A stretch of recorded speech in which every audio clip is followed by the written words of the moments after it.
YouTube. How is it going? It has been quite some time. Um, yeah, I've been on a hiatus mainly because I've gotten these pearly things, these braces, which are not fun to use. But at the age of the young, tender age of 32 years old, I decided to finally get braces. If you notice my previous videos, I had quite the gap, and I figured, why the hell not? So never too late, I guess, right? Anyway, outside of that, you might have noticed the background's a little different. I did move. I'm closer to downtown Phoenix now, so going to places and things is a lot better.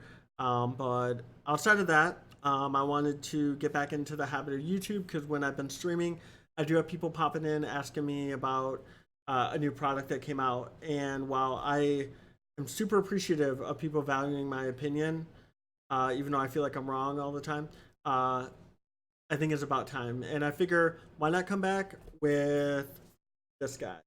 And I think this is a big return into doing reviews again with the Razer Viper because it kind of came out of left field. So let's just dive right in. Let's talk about it and make sure you guys leave some comments below and let me know what you guys think of it as well. All right, guys. So this is the Razer Viper right here.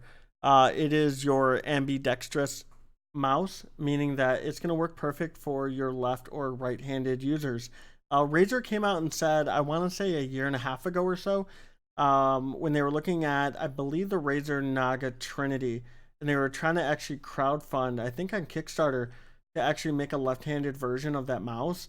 And it really comes down to needing crowdfunding because left-handed mice just do not sell. And I'm sorry for your Southpaw guys out there, but there's not enough out there of you for manufacturers to really invest. But luckily, this Viper came out, and I think we're really going to see a lot of users who are left-handed use this mouse because you are looking at your side buttons right here as well as on the other side. And if you're right-handed or left-handed and you don't want to use the opposing side buttons, you don't have to at all.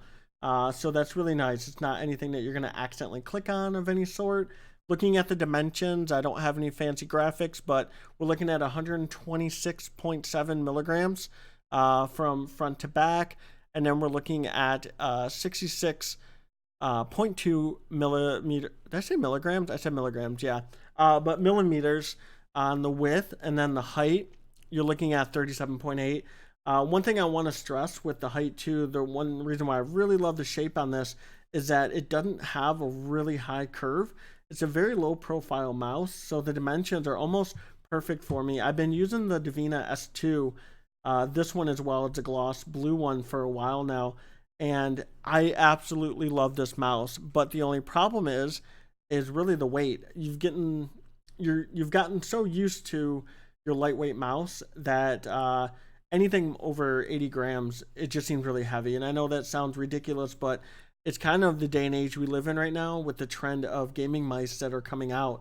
And really with, Glorious and Final Mouse just kind of taking over with that lightweight game. And, you have others like Cooler Master and what is it, G-Wolves? I have not tried yet personally. You have other ones coming out too that are competing. Razer decided to go a different route, and they decided to go with a solid mouse, and I commend them so much because I really feel like the honeycomb, the cutout, the drilled mouse thing, it's not old, but at the same time, I'm already getting kind of tired of it personally because you're really limited on your design choice you can do because of the integrity of the shape of the mouse needs to be there if you're going to be gutting it so much. And Random Frank P, awesome YouTuber, actually gutted this, and he posted photos of it on his Twitter. So while this is a solid mouse, completely, no holes or anything like that, it is hollowed out. The actual, I guess, the skeleton of the mouse is hollowed out. So that's really their magic, what Razer did to minimize this, because this is only 69 grams. While you do have competitors now that are lighter at 47, 50 grams, 52. I really feel like this is a good shape. It's not anything that where if I'm swiping with my arm, I'm going to overextend. And keep in mind too, with any, whether it's your G502, or all the way down to the new ultralight 2. It comes down to muscle memory. We are humans, we are magnificent creatures, and we will develop muscle memory on whatever we're using. So while I don't necessarily think that a lightweight mouse is going to turn you into a pro and you're going to be at the ESL scene, I do think that once you do try it, it's hard to go back to a heavy mouse. But if you are comfortable with your heavy mice, by all means, rock it. Do not go on the mouse review subreddit because they will tear you a new one if you like heavy mice. I say that jokingly, but there are some pretty crazy diehards out there. But other than that, though, this mouse right here, with it being truly ambidextrous and the side buttons, it's going to appeal to a lot of people. Like I said, I love the scroll wheel on this because while it's smooth, it's also tactile. So it's not like the G Pro Wireless where it kind of feels a little overly smooth and the bumps aren't as prominent. You definitely feel it with this, and I don't know if the microphone will pick up. Yeah, it's not going to pick up the audio on this. I do apologize. But, the clicks you're looking at, I can't even get the clicks in. I'm sorry, guys. Let me take a look here. So looking at this right now, you have your mouse 1 and 2, and then you're looking at your competitors, such as your Zowie S2 and your G Pro Wireless. Now, the one thing I will stress with these is that while they are accustomed to work with really anyone, the S2 is really only right-handed because you do not have the side buttons on here. So I'm looking at these three as main comparisons. And with the S2 out of the box, I did have to get a paracord. You do not have to do that with the Razer. Keep in mind though, while their new cable is super flexible and there's not a lot of drag to it, it still has a grounded wire in it because legally they cannot ship an item without a ground in it. So it's going to have a little bit of restraint to it, but it's not going to be anything that's going to seriously hinder you from your gaming by any means at all. So keep that in mind. So as you notice with a third-party paracord, the mouse is not moving at all. And with the Razer, it's moving, of course. So, again, though, I don't really harp on that at all. I don't think that's an issue with the Razer Viper. I only have 2 issues with this mouse.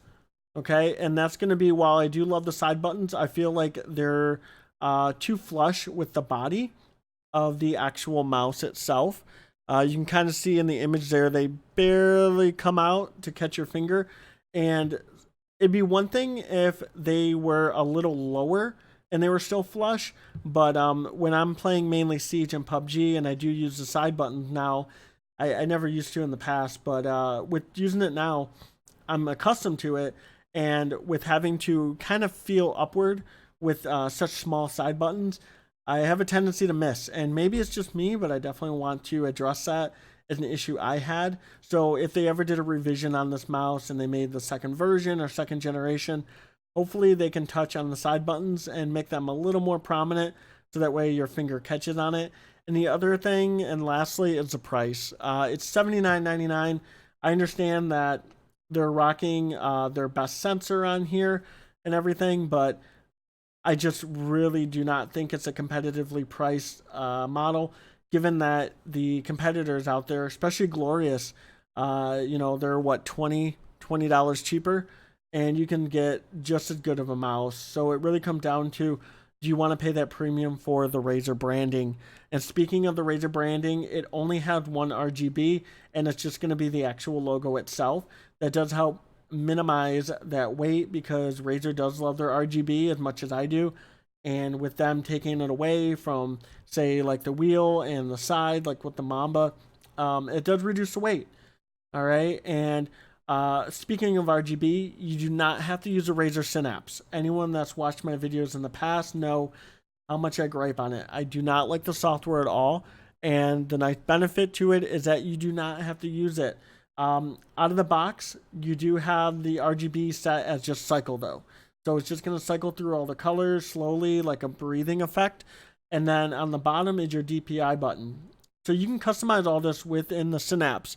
But if you do not want to use it for any reason, you hit that DPI button and you're going to get variations in red of 400, If it goes green, it is what, 800, and then you're looking at 1800. That's blue by default. So I have it turned off on my end. I just have 400 and 800, but blue is 1800, and then we're looking at what cyan is 2400, and yellow is 3200. So you have a lot of default options out of the box, and that'll help mitigate you wanting to download that pretty intrusive software. Despite a Razer employee tweeting at me, letting me know that you no longer have to create a profile, it can just be created as a guest. So less and less intrusive. I do commend Razer on that, as I've been a critic of it. So in the end, this mouse, this Razer Viper, which is I guess you could say a remake of the original Viper from 15 years ago, which is insane to think about, because I remember playing like Sims 3 and Counter-Strike 1.6 when that came out. So, God, do I feel old. But I recommend it. If you can pony up to $80 for the mouse, I totally believe it is worth it. It is definitely one that I keep going back to. As much as I love my Zowie S2, it's really hard to use it as much as I was with the comfort that the Razer has. Other thing that I would mention too is that it's no longer a unibody like the Zowie. I don't necessarily think it's a bad thing when it's unibody, but I do know that a Mamba I had, the button actually broke right at, I would say, a seam here where the plastic constantly flexes. So with these being on their own hinges, it's much better now, much more durable as well. So, but yeah, other than that, guys, this is my review of the Razer Viper. I definitely give it 2 thumbs up, or in this case, 1 thumb, given the video. If you guys have any questions, please let me know. You can also find me on Twitter. And for anyone that's new to my video and they were like, what the hell did I just watch? I just turn on the webcam and spill my thoughts.